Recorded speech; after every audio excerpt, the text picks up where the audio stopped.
Hello tout le monde, c'est Hugo. Depuis début 2026, il y a eu pas mal de nouveautés sur Notion et il y en a certaines que vous avez probablement manquées. Donc le but de cette vidéo, c'est de faire un petit récap. C'est parti! Pour la première nouveauté, on va se rendre dans les réglages puis dans Notion AI. Avant, dans Notion AI, il y avait une option, c'était de créer des custom instructions. Donc en gros, pour ceux qui ne connaîtraient pas trop, les custom instructions, c'était une page qui permettait de mettre des instructions sur le ton, comment ton agent doit interagir avec toi, les différentes actions qu'il doit mener, etc. Le problème, c'est que quand tu avais beaucoup d'instructions dans la même page, l'agent respectait pas forcément tout. Donc pour corriger ce problème, Notion, ils ont sorti les skills. Les skills, pour ceux qui sont adeptes de Claude, c'est exactement la même chose. En fait, c'est des compétences spécifiques sur une tâche spécifique qui permettent à Notion de faire une action, on va dire, de manière plus calibrée. À la différence des custom instructions où là, c'est juste l'agent, comment il va interagir avec toi, un skill, c'est vraiment spécifique pour une tâche. Par exemple, tu peux avoir un skill pour créer du contenu, un skill pour rédiger tes messages, etc. Le but d'un skill, c'est d'être le plus spécifique possible. Et les gros avantages d'un skill, c'est que ça va être beaucoup plus pertinent qu'un agent général, puisque un skill sera dédié pour une tâche, et donc tu vas donner des instructions précises pour cette tâche que l'agent va beaucoup mieux respecter. Maintenant, il y a deux manières d'ajouter un skill que je vais vous montrer tout de suite. La première méthode, c'est de cliquer ici sur Add a skill et Create New Skill Page. Là, ça charge un peu, ça va me créer une nouvelle page de skill. Donc, il m'a créé la page et on voit qu'il y a différentes sections. Donc, le titre, l'overview, donc en gros, qu'est-ce que le skill doit faire, la définition euh, de comment l'agent doit agir, qu'est-ce qu'il doit faire, etc. Et puis des exemples. Les exemples, ça va être vraiment très utile parce qu'en fait, ça va être ce à quoi vous voulez que la sortie ressemble. Donc, je vais configurer un skill et je vous montre tout de suite comment ça fonctionne. Donc là, maintenant, je vais me rendre dans un nouveau chat de Notion AI et je vais tester le skill. Donc, je vais faire arrobase checklist, hop, et je vais lui dire, crée-moi une nouvelle page à partir de cette formation. Hop. Donc, moi, j'ai pris une vidéo YouTube que j'ai regardée, qui est un exemple de comment créer un programme de sport. Ça n'a pas d'importance, dans tous les cas, ça fonctionne avec à peu près tout ce que vous voulez. Donc là, je le démarre. Hop, je vais faire une petite pause, je vais attendre qu'il ait fini de créer la page et on se retrouve tout de suite après. Voilà, donc il m'a créé la page, je vais l'ouvrir. Hop, open page. Et là, on peut voir qu'il a bien créé une checklist à partir de la vidéo que je lui avais demandé et il a respecté exactement le bon format. Et à la fin, il m'a mis les ressources et la chaîne YouTube de qui ça provient. Donc vous pouvez faire ça pour à peu près tout. Le but, c'est de vous créer un maximum de skills. Si je devais résumer un skill, ce que c'est, on va dire un prompt ultra complet qui vous permet de faire une action concrète. Et le but, c'est de vous en créer pour chaque tâche qui est assez complexe. Et on passe à la prochaine nouveauté qu'on va directement tester dans cette page, c'est que maintenant, vous l'aurez vu, il y a directement un petit micro dans Notion AI. Donc avant, on devait écrire ces prompts, maintenant on peut les dicter. Donc il y a déjà plein d'outils qui permettent de faire ça, mais l'avantage maintenant, c'est que c'est encore intégré dans l'écosystème Notion, donc ça permet d'aller plus vite. Donc là, par exemple, je vais lui poser une question. Ok, donc c'est top ce que tu m'as fait. Par contre, j'aime pas trop le format. J'aimerais plutôt un format avec des call-out, que ce soit plus visuel, un peu comme une formation. Est-ce que tu peux me faire ça? Donc voilà, je lui ai envoyé le prompt. Pareil, je fais une petite pause et je vous montre le format de sortie juste après. Voilà, donc il a fini. Maintenant, je vais cliquer sur la page et là, on voit qu'il a fait des changements. Donc là, je vais juste cliquer sur ici, High Changes. Et voilà, on peut voir qu'il a reformaté tout simplement dans le format dans lequel je lui avais demandé. C'est beaucoup plus clair et beaucoup plus visuel. Et on passe à la prochaine nouveauté qui concerne encore l'IA de Notion. Et là, cette fois, c'est directement dans les meetings. Donc avant, quand on faisait un meeting dans Notion, on avait le résumé automatique. Le problème, c'est que on ne pouvait pas changer forcément le format de ce meeting, et maintenant c'est résolu. Ici, on peut voir qu'en bas du résumé, donc j'ai repris la même vidéo, on a les instructions. Donc là, ici, en fait, je vais venir pouvoir ajouter des instructions comme je le souhaite. Donc moi, je vais mettre Add Custom Instructions, et là, je vais lui mettre directement ça, en fait. Hop, je vais prendre ça ici, je vais mettre ça, et je vais l'appeler résumé vidéo. Hop. Ici, donc j'ai bien instruction résumé vidéo et je vais régénérer le transcript à partir de ça. Donc je vais cliquer ici et je vais faire Retry Summary. Hop. Je fais une petite pause, j'attends qu'il ait fini et puis je vous montre ça tout de suite. Maintenant, il a fini, on peut voir qu'il a bien respecté les instructions que je lui avais données. Donc vous pouvez faire ça pour à peu près tout, si vous passez des entretiens, si vous suivez des formations en ligne, si vous faites des appels de closing aussi pour analyser vos appels de vente. Vous pouvez vraiment créer des custom instructions pour tout et ça peut vraiment être utile. Et pour la prochaine nouveauté, on se retrouve directement sur mon iPhone. Donc là, on peut voir que je suis en train de parler. Et il y a les meeting notes qui fonctionnent en même temps. Donc avant, c'était quelque chose qui était uniquement disponible sur PC. Maintenant, ce qui va être intéressant, c'est quand vous allez faire un rendez-vous avec une personne ou que vous voulez enregistrer une conférence en live ou peu importe, vous pourrez la résumer directement sur votre téléphone. Là, je vais cliquer sur terminer le transcript. Hop. Et je vais attendre un peu. Et maintenant, on voit bien qu'il m'a créé le résumé directement sur mon téléphone. Donc bon, c'est un court résumé, mais globalement, c'est pour vous montrer que ça fonctionne même quand vous êtes en déplacement. Et la prochaine nouveauté que je vais vous montrer, qui pour moi est la meilleure de toutes, c'est les dashboards. Donc j'ai créé un petit CRM rapidement avec différentes données. Là, je vais revenir sur ma page. Avant, pour afficher les graphiques, c'était compliqué de faire en sorte d'afficher plusieurs graphiques sur la même page, c'était pas responsive, etc. Maintenant, avec les dashboards, c'est beaucoup plus simple, puis surtout, on peut mettre un filtre commun à tout. Là, par exemple, je vais créer un nouveau dashboard et imaginons que je veux voir l'historique de ce que j'ai closé par mois. Donc là, je vais prendre la vue graphique, je vais faire éditer le graphique. Ce que je veux voir en axe X, moi, c'est le montant. C'est la date, pardon. La date de closing, donc je vais mettre par mois. Hop, du plus vieux au plus récent. Et ce que je veux voir en axe Y, c'est le montant. Montant, somme. Et là, on peut voir que directement, j'ai l'historique de ce que j'ai closé par mois. Donc ça, c'est bien. Donc là, je vais mettre ici, je vais regarder le filtre et je vais bien faire en sorte que le statut se soit signé. Là, ça ne change rien à mon graphique parce qu'il n'y aurait pas de date, ce ne serait pas signé. Et là, imaginons que maintenant, j'ai envie de savoir d'où viennent mes prospects. Donc je vais reprendre le CRM. Je vais cliquer ici sur Chart. Hop, je vais faire éditer le graphique. Moi, je veux ce type de graphique-là. Hop, je ne veux pas savoir le statut, je veux savoir la source. En dessous, on laisse bien sur Count. Et là, dans More Styling Option, je vais afficher les valeurs, mais pas seulement les valeurs, le nom et les valeurs. Donc, hop, ici. Et là, comme ça me permet de savoir, par exemple, s'ils viennent d'événements, s'ils viennent de LinkedIn, de recommandations, d'emails sortants, du site web, etc. Maintenant, on peut réorganiser ça un peu comme on veut, donc avec cette flèche du milieu. On peut aussi le mettre au-dessus, à gauche. Et maintenant, imaginons que j'ai envie de savoir où en sont mes prospects. Donc là, je vais simplement cliquer sur le plus ici. Encore une fois, cliquer sur CRM prospect, graphique, éditer le graphique. Moi, c'est ça que je veux. Et je ne veux pas afficher ceux qui n'ont pas de statut parce que ça n'a pas d'intérêt. Donc je vais cliquer ici. Puis voilà, maintenant c'est fait. Donc là, disons que, ok, j'ai ça, mais ça ne me convient pas comme c'est fait. Donc ça, je vais le mettre ici. Et mon chiffre d'affaires, j'aimerais bien le voir au-dessus parce que c'est ce qui compte le plus à mes yeux. Maintenant, une fois que j'ai fini d'éditer le graphique, je vais faire Done.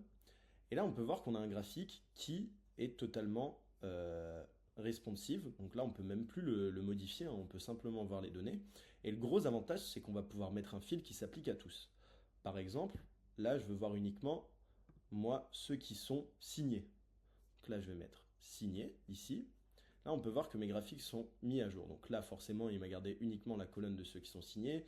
Ici, s'ils étaient closés, ils étaient forcément signés. Mais là, on voit que du coup, sur mes prospects signés, on voit que j'en ai 50% qui viennent de recommandations, 25% qui viennent d'emails sortants et 25% qui viennent de LinkedIn. Donc pour moi, la vue graphique, c'est vraiment bénéfique pour faire des interfaces qui soient agréables et responsives, parce qu'avant, il y avait toujours la fonctionnalité de mettre plusieurs graphiques côte à côte.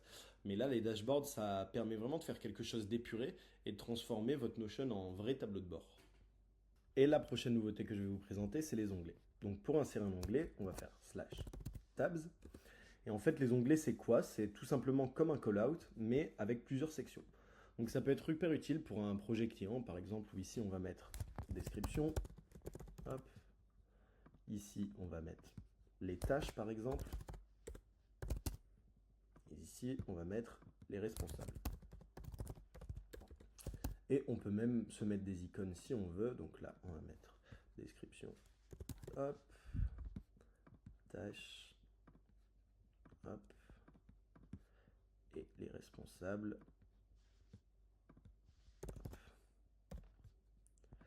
L'idée ici, c'est de créer une page qui soit beaucoup plus claire qu'avant. Donc ici, par exemple, dans le cadre d'un projet client, on va mettre la description globale du projet. Ici, on peut même mettre une vue des tâches de ce projet. Et ici, les responsables, ceux qui sont responsables de ce projet.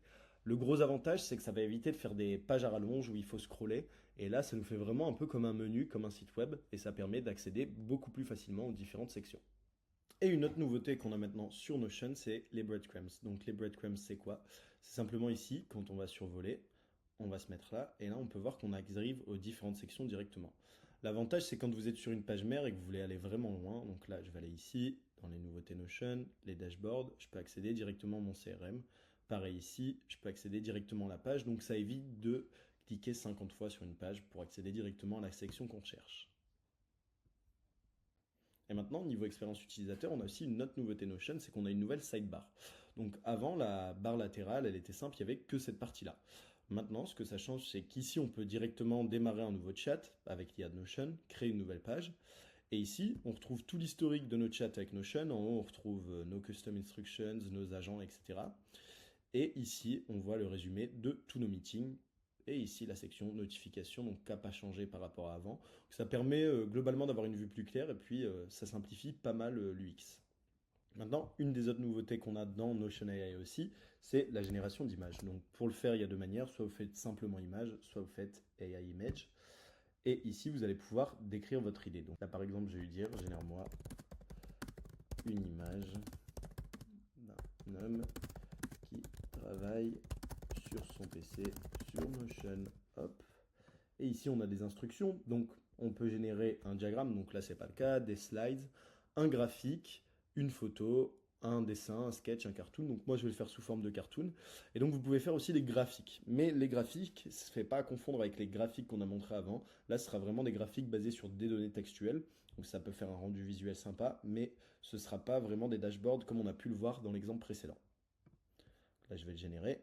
Je fais une petite pause et puis je vous montre après ce que ça donne. Donc on peut voir ce qu'il m'a créé. Donc bon, il m'a généré quelqu'un qui travaille à l'envers, mais il m'a quand même généré quelqu'un. Je ne sais pas du tout quel modèle d'image ça utilise, mais en tout cas pour les peu d'exemples que j'ai utilisés, je trouve que c'est plutôt pas mal. Après, bien sûr, il y a d'autres IA qui sont meilleurs dans la génération d'images, mais on va dire que c'est simplement pour illustrer vos pages Notion, ça peut être pas mal. Et la prochaine nouveauté, c'est le mode présentation directement dans Notion. Donc le mode présentation, qu'est-ce que c'est? C'est rien, ni plus ni moins qu'un PowerPoint. Donc avant, on pouvait le présenter de cette manière, et moi, ce que je faisais quand je présentais les offres pour mes clients, maintenant, en fait, simplement en mettant des dividers, donc qui sont C-traits, vous allez pouvoir faire une présentation en cliquant simplement sur un bouton. Pour faire les dividers, si vous ne le savez pas, c'est simplement 3 tirets, puis voilà, on crée le divider. Je vais le supprimer, hop, et là maintenant, je vais me rendre en haut à droite de ma page, je vais cliquer ici, et je vais cliquer sur Present. Hop, donc là, on peut voir qu'il m'a fait un titre, donc en fonction du titre que j'avais mis sur la page. Ici, il m'a repris bien ce que j'avais mis dans la première section, la deuxième section, la troisième et la quatrième. Donc ça, je pense que c'est quelque chose qui peut être vraiment utile en équipe quand vous n'avez pas envie de faire un PowerPoint ultra compliqué et que vous voulez présenter vos idées rapidement. Ça vous permet de générer, on va dire, l'interface visuelle avec Notion AI et ensuite de le présenter directement dans Notion. La prochaine nouveauté que je vais vous présenter, c'est l'archivage de pages. Donc, ici, quand on clique sur un bloc, donc moi c'est une page en l'occurrence, je vais cliquer sur Archive. Et là, on voit qu'il y a une petite corbeille qui est apparue à côté de la page. Donc ça supprime pas totalement la page, par contre, ça l'archive. Qu'est-ce que ça fait l'archive? En fait, ça permet simplement que cette page ne soit pas citée par l'IA de Notion. Donc avant, il y avait la possibilité d'archiver des pages, on va dire en mettant dans une base de données une case archive et puis en mettant une vue filtrée pour les pages qui sont actives et les pages qui sont archivées. Mais le problème, c'était que l'IA, elle citait quand même toutes ces pages. Donc si vous aviez des données qui étaient plus pertinentes, l'IA les citait quand même, et puis en plus, ça prenait plus de temps à rechercher. Là, le gros avantage, c'est que vous allez pouvoir archiver une page, donc qu'elle ne sera pas supprimée totalement, vous pourrez toujours y revenir plus tard, mais par contre, elle sera plus citée par l'IA de Notion, ce qui fait qu'elle sera encore plus pertinente. Et une autre nouveauté qu'on a maintenant aussi dans la sidebar, c'est qu'on a une nouvelle section Library, ou bibliothèque si vous l'avez en français. En fait, qu'est-ce que ça fait? Ça permet tout simplement de voir les dernières pages qui ont été éditées, les pages qui sont en favoris, donc moi c'est rien d'autre que les pages qui sont dans la sidebar, les pages qui sont partagées, les pages privées, les agents et les meeting notes, donc tout ça réuni dans un seul endroit. Et une autre nouveauté qu'on a donc dans les bases de données et les vues de bases de données, c'est qu'on peut maintenant afficher uniquement l'icône. Donc ici je vais faire display as icon only. Et là donc moi je sais que c'est la vue de tous mes prospects, ici la vue de ceux qui sont clients et ici la vue de ceux qui ont refusé. Donc c'est une petite option qui permet de rendre la chose plus épurée. On peut aussi choisir d'afficher le texte uniquement. Donc ça c'est vraiment en fonction de vos choix, mais c'est des petites améliorations de l'interface qui peuvent être sympas. Et maintenant, donc, une autre nouveauté qui va permettre de structurer encore mieux ces pages dans Notion, qu'avant on avait déjà les titres H1, donc qui sont les grands titres, les titres H2 et les titres H3. Maintenant, on peut faire des titres H4, donc qui sont des titres encore plus petits, donc pareil que pour les autres, sauf que la différence, au lieu de faire 3 hashtags par exemple pour un titre H3, pour un titre H4, on va en faire 4, hop, et voilà. Donc là, on a créé encore un plus petit titre qu'avant. Donc bon, la différence, elle n'est pas flagrante, mais ça va surtout servir dans les tables de contenu pour organiser ça plus clairement. Et la dernière nouveauté qui concerne encore Notion AI, c'est qu'on peut maintenant partager un chat. Donc ici, je clique en haut sur la petite flèche, je vais cliquer sur Create Share Link et Copy Link. Et là, je vais pouvoir le partager à un collègue. Donc si vous avez eu un échange intéressant avec l'IA et que vous voulez le partager, ça peut être super pratique. Et voilà, donc c'est à peu près tout pour cette vidéo. Le récap des petites nouveautés et grosses nouveautés même qu'on a eues depuis début 2026. Je sais que j'ai pas parlé des agents personnalisés, mais ça aurait fait une vidéo trop longue sinon, et ça je pense que ce sera le sujet d'une vidéo à part. En tout cas, si cette vidéo t'a plu, n'hésite pas à laisser un like ou à t'abonner. Et puis, si tu as envie de voir un tuto sur un sujet spécifique sur Notion, dis-le moi en commentaire. Salut!